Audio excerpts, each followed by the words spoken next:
En primer lugar, vamos a decir que cuando hablamos de la muerte de Jesús, tenemos que hablar de que hubo un objetivo para esto, ¿no? Es decir, que Dios haya venido al mundo tenía un objetivo. Que Dios haya venido con un propósito, que era morir en la cruz, tenía un objetivo. Y que esto suceda y que suceda de esta forma, tenía un objetivo. Y quizás lo más acertado es poder decir que el objetivo era salvar a los pecadores, salvar al mundo, salvar a todo aquel que en él cree. La muerte de Jesús no lo vamos a ver como el hecho biológico, sí vamos a hablar de algunas cosas después de esto, pero sí pensar que había un objetivo.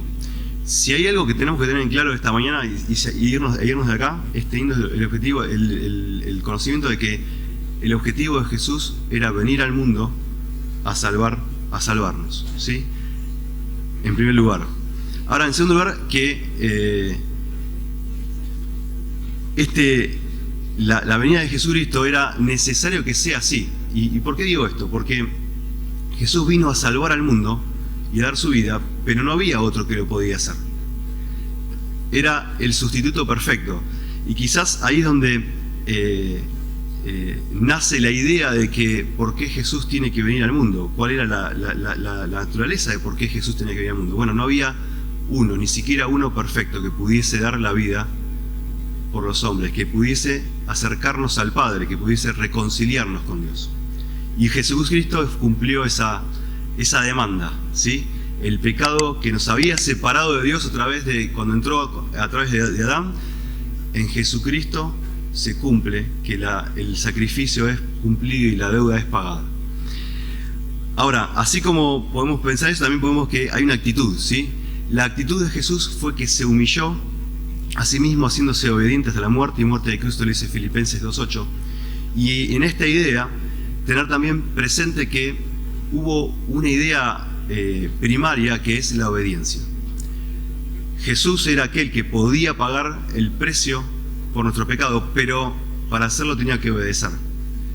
Jesús es el que cumplió esa demanda, y es el que obedeció, es el que decidió humillarse para poder venir a este mundo, dejando la gloria para poder caminar por este mundo de pecado y dar su vida por nosotros. En Juan 10, en Hebreos 10 y en el Salmo 40 se nos habla de esto. Sí, les dejo la cita solamente y bien escrita para que la puedan buscar después. Pensar en la idea de que era necesario que Él obedezca para que nosotros podamos tener salvación, ¿sí? Esa obediencia, por supuesto, que fue voluntaria y libre, ¿sí? Ahí también estos pasajes nos recalcan esto, que fue voluntaria y libre, ¿sí? Jesús decidió hacerlo. Vio la necesidad, pero decidió. Obedeció, pero decidió hacerlo. Es decir, fue su elección hacerlo. Aún así, quizás a veces nos cuesta entenderlo, pero Dios, el Santo, decidió venir al mundo obedeciendo para que nosotros podamos tener salvación. Nosotros pecadores, ¿no? Como dice Romanos 5:8, que Dios muestra su amor para con nosotros en que, siendo aún pecadores, Cristo murió por nosotros. Ahora, esto tiene un proceso, ¿sí? Quizá lo ponemos de esta forma, podríamos haber puesto de cualquier otra forma, pero esta forma es quizás fácil de poder entender. El proceso fue que Jesús murió, pero antes de su muerte tuvo un proceso. Jesús fue reconocido, es decir, públicamente, e hizo milagros, un montón de situaciones, pero Jesús fue maltratado, fue humillado, fue perseguido, lo quisieron matar más de una vez, pero él sabía cuál era su hora, cuál era su momento, ¿sí? Los sufrimientos los llevaron a aprender de esa obediencia, los llevaron humanamente a poder caminar y andar en este mundo sabiendo, sin perder de vista ese objetivo, el objetivo de tener que morir por los pecadores. Y por supuesto, como sabía de antemano, siendo Dios, sabía cómo iba a ser todo eso, sabía no solo el momento, sino sabía cuál era la forma. Y Jesús decidió obedecer aún así.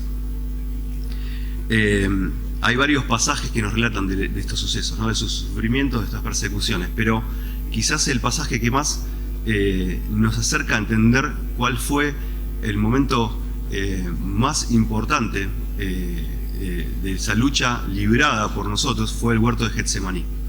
Y allí en los evangelios se nos relata el momento en que él agonizó. Esa palabra que se utiliza ahí, ese agonizó, significa en el original lucha, ¿sí? La idea es que en el huerto de Getsemaní hubo una gran lucha, una lucha espiritual, ¿no? Estamos hablando de eso, una lucha espiritual, en la que Jesucristo sabía lo que iba a pasar, sabía que el Padre lo iba a desamparar, y aún así decidió luchar y decidió ir a la cruz. Y aún así, en ese momento, sabiendo que no deseaba tomar de esa copa porque sabía lo que iba a pasar, aún así decidió obedecer. Y sin duda la gran lucha fue ahí en el huerto de Getsemaní, donde sus discípulos lo abandonaron también, pero también recibió consolación. Y Dios nunca como hombres, como personas, no nos desampara. Y esto mismo sucedió con Jesucristo. Ahora, en esa agonía, en esa lucha, ahí en el huerto de Getsemaní, fue que se decidió el destino de nosotros, porque el objetivo se cumplió ahí. La decisión estaba tomada, ahí en el huerto de Getsemaní. Mateo 26, 37 nos dice que comenzó a entristecerse hasta la muerte. En Lucas 22, 44 dice que su dolor era como grandes gotas de sangre que caían a la tierra. Quizás algún médico nos pueda llegar a explicar alguna de estas cosas. Lo que quiero decir es que el estrés generó en él hasta físicamente una situación totalmente extrema de saber de que iba a ser desamparado, de saber de que iba a ampararnos a nosotros allí en el huerto de Getsemaní. Jesús sufrió tormentos crueles, sin duda físicos, pero sin duda los tormentos del alma, de saber de que ya no iba a estar en comunicación con el Padre. Y lo digo esto en el sentido de que en la cruz fue el hecho donde se relata que el Padre, es decir, Dios mío, ¿por qué me has desamparado?, ¿no? Tenemos el concepto esa idea en la mente. Es decir, el pecado estaba siendo cargado en él, y era el pecado no de él, sino el pecado nuestro, ¿sí? Mateo 27, 46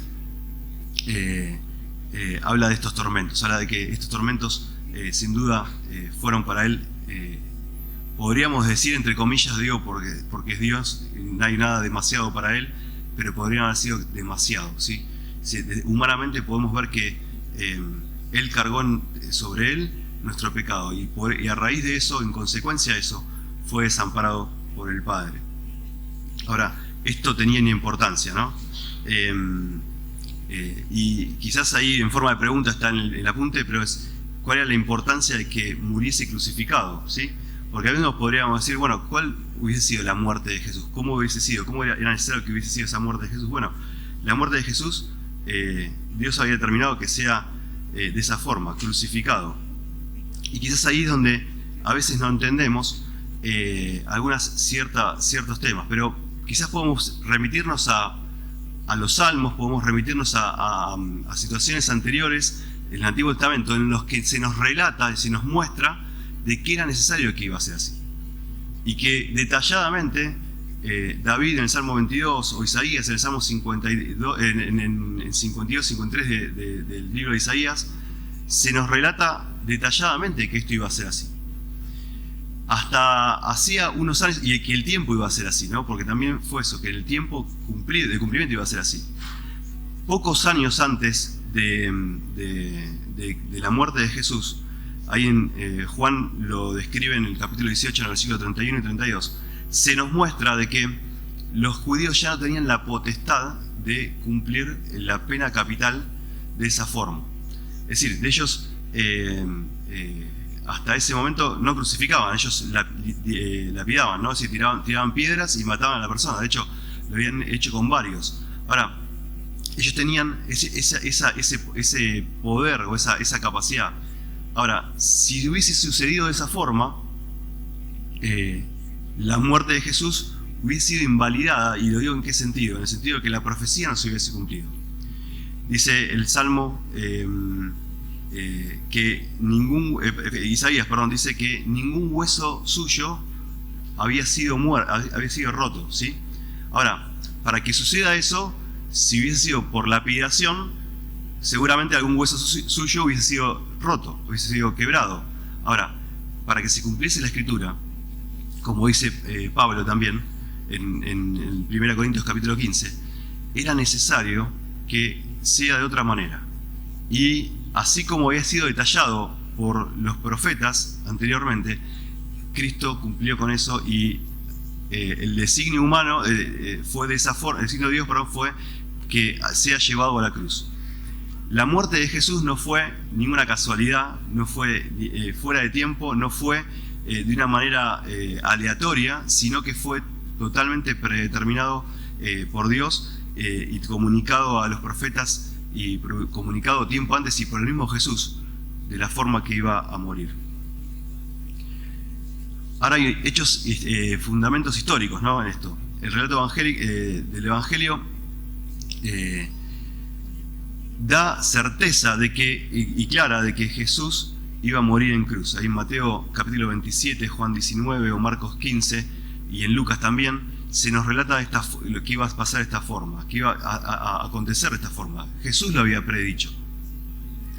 Pablo también hizo de la muerte de Jesús, hizo que como un hecho fundamental para su mensaje. Si vemos las cartas de Pablo, las cartas paulinas, vemos todas las declaraciones, y mismo en Hechos también, vemos que Pablo predicaba consecuentemente a Jesucristo muriendo, ¿sí? Pero muriendo por un motivo, por un objetivo, como habíamos dicho antes. Pablo era bastante enérgico en esto y mostraba bastante en cada mensaje que daba. Y no solamente esto, en Apocalipsis Juan, en forma profética, determina que esa muerte fue de esa forma y fue real, porque también ve allí en el trono al Cordero y dice que estaba inmolado y que llevaba sus marcas. ¿Qué marcas llevaba? Llevaba las marcas del Cordero inmolado. ¿Cuáles eran las marcas del Cordero inmolado? Sus manos traspasadas, sus pies traspasados, su costado traspasado. Era necesario que Jesús muriese en la cruz, porque la muerte de Jesús tenía un carácter judicial, ¿sí? Había una sentencia que pagar contra el pecado y quienes habían cometido el pecado. Dice la Biblia que fue cortado del mundo de los vivientes, y era necesario que suceda de esta forma y que pagase como un criminal, porque como criminal fue contado, ¿sí? Entre ellos fue contado. Y en segundo lugar, porque la muerte de Cristo era exigida por una razón de un sacrificio expiatorio. Había que pagar ese precio, y Jesucristo pagó ese precio. Ahora, hay algunos que están en contra de esta situación. Estamos hablando de personas que no creen, ¿sí? Y que creen, si no creen, no son hijos de Dios, ¿sí? Podemos decir de esta forma. Errantemente explican que la muerte de Jesús no fue tan muerte de Jesús, ¿sí? Y menos en una cruz. Ahora, podemos decir que la culpa ellos dicen que el argumento que la culpa es intransferible, ¿sí? Yo no puedo pagar por el pecado de otro. Esto es un tema bien legal, ¿no? Es decir, si alguien comete un delito, yo no puedo pagar por ese delito. El que comete el delito es quien lo cometió. El que paga por el delito ese es quien lo cometió. Eso es un término bien judicial. Ahora, esto dentro de lo que es la ley de Dios, la ley divina, es totalmente invalidado, porque justamente es la ley divina. Cristo sufrió para librar a los hombres de una pena merecida, porque si no hubiese sido si todos hubiésemos tenido que morir y no habría salvación, no habría quien pagase ese precio, sin duda no habría, si podríamos decir entre comillas, no habría humanidad.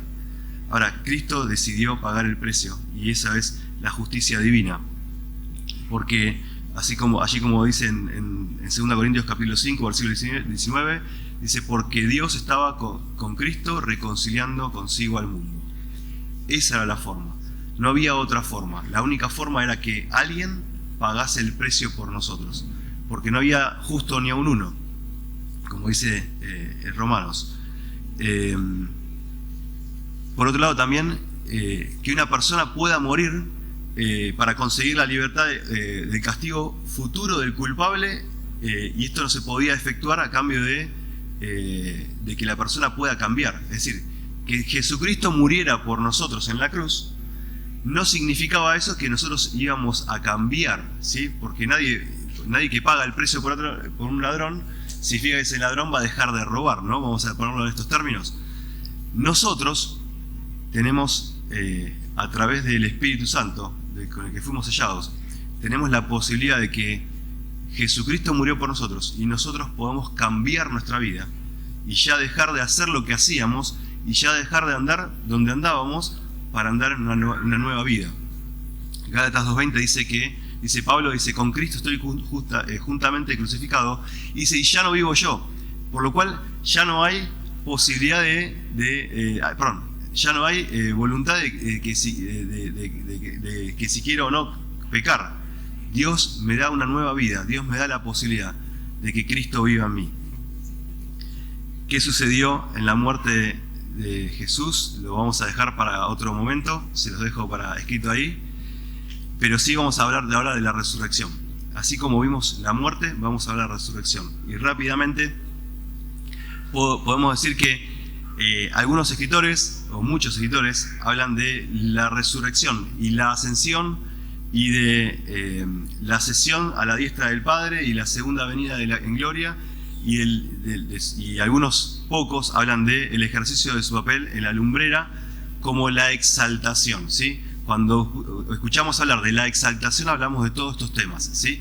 Hablamos de la resurrección, de la ascensión y de algunos temas que hoy no vamos a hablar, ¿sí? Esto habla de un camino, ¿sí? De un camino del cual transitado Dios desde los cielos. Filipenses capítulo 2, vino, se humilló a este mundo, murió hasta la muerte de cruz, y una vez que murió, resucitó, y una vez que resucitó, ascendió, y después que ascendió, muchas obras más que vemos que se nos relatan en la Biblia y que innumerables que no conocemos porque no tenemos el conocimiento bíblico o a través de la Biblia de lo que Jesucristo hace y va a hacer. Ahora, así como pensamos en esto, el cristianismo depende de la resurrección de Cristo, porque sin ella no hay evangelio, ¿sí? La resurrección de Cristo afirma la buena noticia, afirma nuestra salvación. Razones, ahí pusimos algunas razones. Confirma que las enseñanzas de Jesús valida sus promesas, valida todo lo que Él dijo, todo lo que Él hizo. La resurrección valida todo eso. Si no hubiese habido resurrección, seguramente lo podríamos decir o podríamos criticar de que Jesús no era Jesús, de que lo que prometió que iba a hacer no lo hizo, y menos si no resucitó, menos iba a hacer todo lo que dijo que iba a hacer. La resurrección confirma la verdad de su vida, es decir, Jesucristo existió, ¿sí? La resurrección confirma que Él fue el Mesías. Sin resurrección no habría fe. Pablo lo describe muy bien esto, al decir que vana sería nuestra fe, ¿sí? Vana sería nuestra fe sin la resurrección. Allí en 1 Corintios, en el capítulo 15, y recomiendo, no lo leímos por tiempo, solamente por tiempo, podríamos haberlo leído y habiendo explicado todos estos temas rápidamente.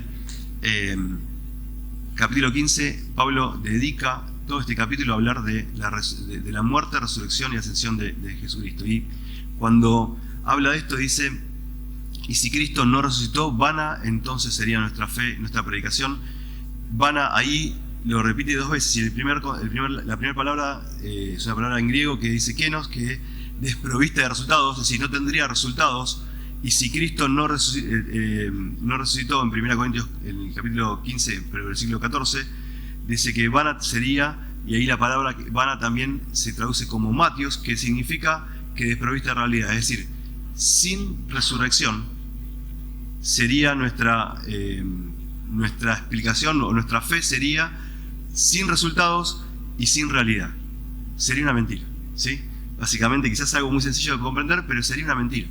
Es decir, vano sería que estemos aquí predicando y hablando de esto, porque no tendría sentido, porque no hay resultado final.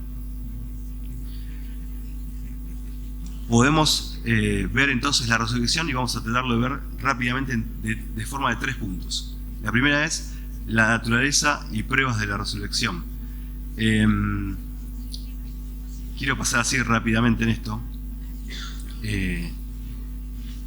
Y lo voy a decir en el aire solamente por tiempo, pero podemos buscar los pasajes. Y fíjense que la resurrección es prueba de la redención de Cristo, en el sentido de que tendremos una resurrección nueva, seremos personas nuevas a raíz de su resurrección.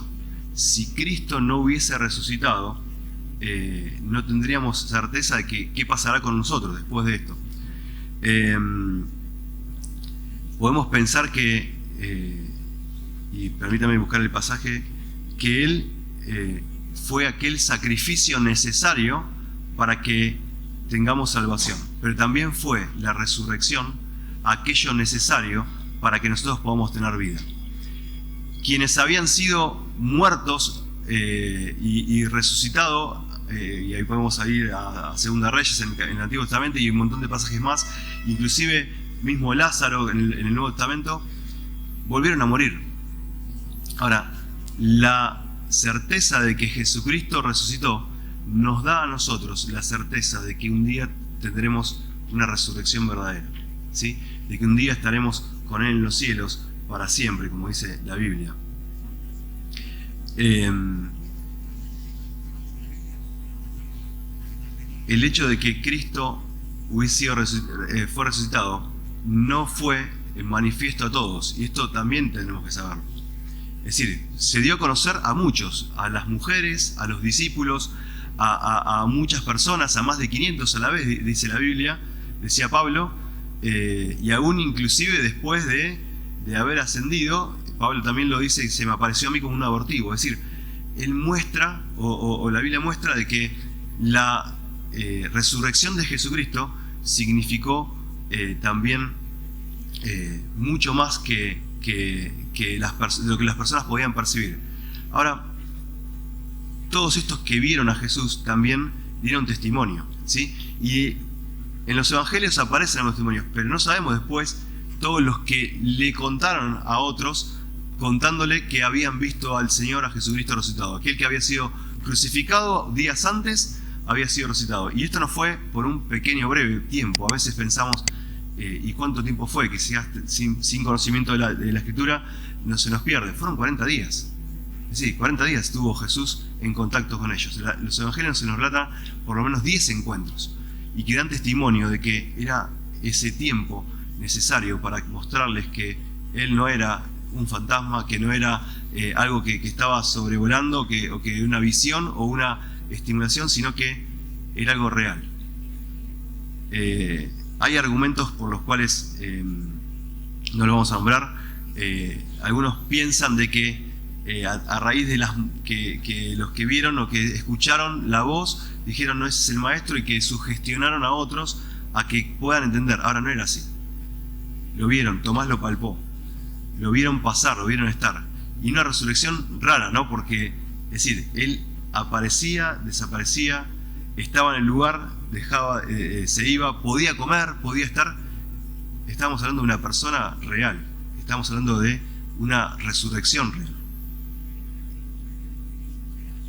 Y quiero solamente dar un último ahí de este punto de la resurrección, dar un solo punto de vista. En el último siglo aproximadamente aparecieron algunas ideas en desestimar la resurrección de Cristo como un hecho histórico. ¿Y cuál es la visión de esta? Bueno, Cristo es Cristo, el Señor, el Hijo de Dios, que vino a este mundo, que nació en forma virginal, que vivió, que hizo milagros y que murió en la cruz. El hecho de que haya resucitado, bueno, es un hecho mítico, pero que no hace la causa de la venida del Hijo de Dios, es lo que dicen algunos, ¿no? Y quitan del Evangelio la resurrección.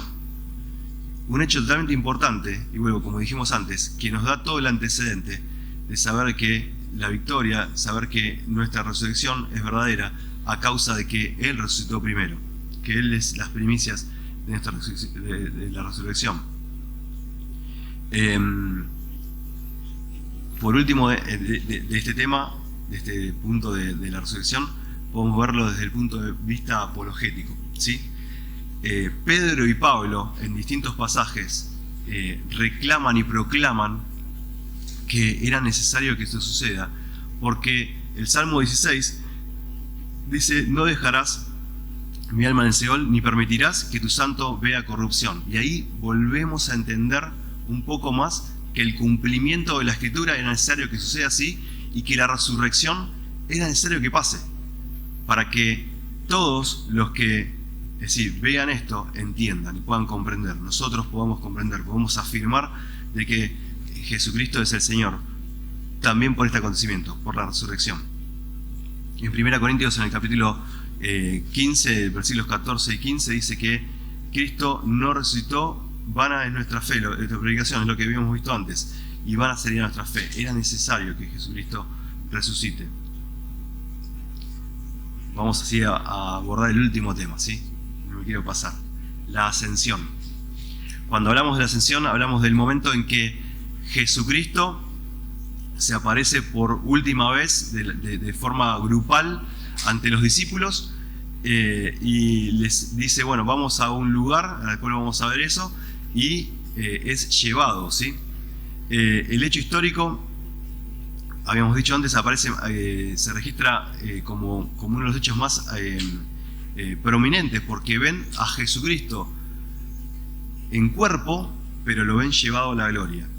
El hecho lo relatan dos evangelistas, relatan Lucas y Marcos. Ahí los podemos leer en Lucas 24 y en Marcos 16, y se nos relata la forma en que sucede. Quizás un poco escueta, ¿no? Porque quizás quisiéramos querer tener más detalles de eso, pero suficiente para entender el hecho de que fue así, el hecho de que fue un hecho de que sucedió y que pasó, y que nos da la esperanza de que no solamente un día fue llevado así, sino que un día volverá de la misma forma, como dice la Biblia, como decían los ángeles. El lugar, dicen ahí, bueno, quienes escriben, dicen que, es decir, Lucas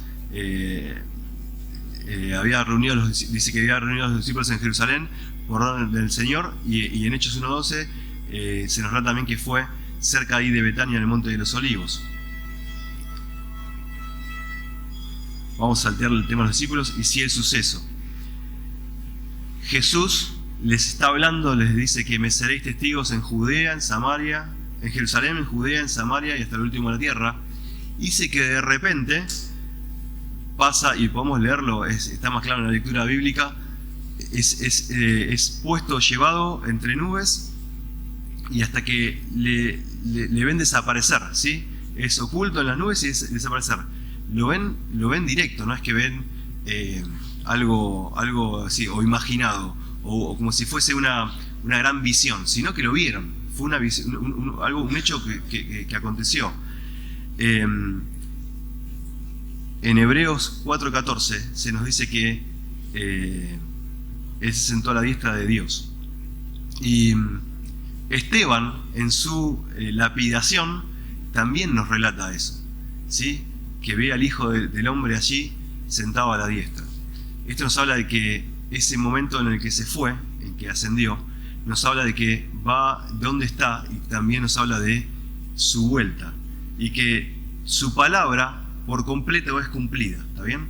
Así, de esa forma, por completo es cumplida. No falta nada, no le falta nada, todo es completo. El efecto de esta ascensión es que el poder personal del Espíritu Santo, es decir, Dios envía a su Hijo, o llama a su Hijo, o su Hijo asciende para que nosotros podamos tener la presencia del Espíritu Santo. ¿Cuándo fue eso? En Pentecostés. No muchos días después de haber pasado esto, el Espíritu Santo vino a nosotros, porque era necesario, como dijo Jesús, que Él se fuera para que viniera otro igual. Era necesario que suceda esto. Esto provocó también el efecto de que Él fue la cabeza de la iglesia, ¿sí? Cristo como cabeza de la iglesia. La ascensión era necesario para mostrar que Cristo era la cabeza de la iglesia, y también, por consecuencia, la formación de la iglesia. Hasta ese momento no se hablaba de iglesia, ¿sí? Hasta ese momento no se tenía el concepto de iglesia. a partir de ese momento, de la llegada del Espíritu Santo, a partir de que Jesucristo se fue, tenemos el concepto de iglesia.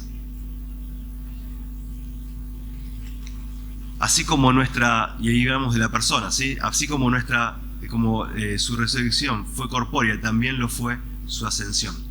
No fue un espíritu que podían ver, sino que fue el mismo Señor, el mismo cuerpo, la misma persona que había sido crucificada, la que ascendió. Como dijimos ahí en Apocalipsis, se nos dan muestras de que eso seguía vigente, ¿sí?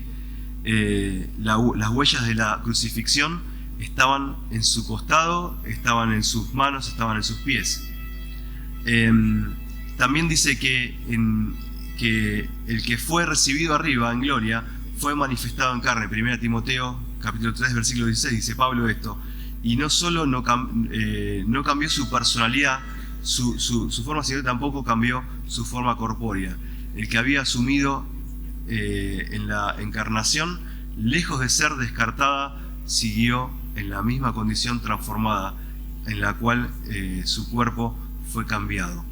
Ahora, la pregunta es, si él ascendió y sigue con esas marcas, sigue con ese cuerpo, ¿cómo es que está ahí? Y cómo es que algunas preguntas suceden, y algunos decían, y esto es a raíz de la resurrección, ¿cómo es que no hay corrupción en su cuerpo?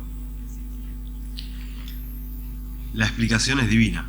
No hay explicación biológica que podamos dar o física, sino que Jesucristo es Dios y que Él tiene ese poder para poder mostrar. Quizás algún día podamos preguntarlo, ¿no? La Biblia nos habla que en Apocalipsis le veremos, ¿sí? Así como vimos Juan relatando en el capítulo 4 y 5 de Apocalipsis, el Cordero inmolado va a estar ahí. ¿Cuál es el significado dispensacional de esta situación, de la ascensión? También marcó una época en la historia humana, ¿sí? Esto marcó una época en la historia humana, relativa a que la obra del Evangelio y la formación de la iglesia se produjeron a partir de ese acontecimiento, ¿sí?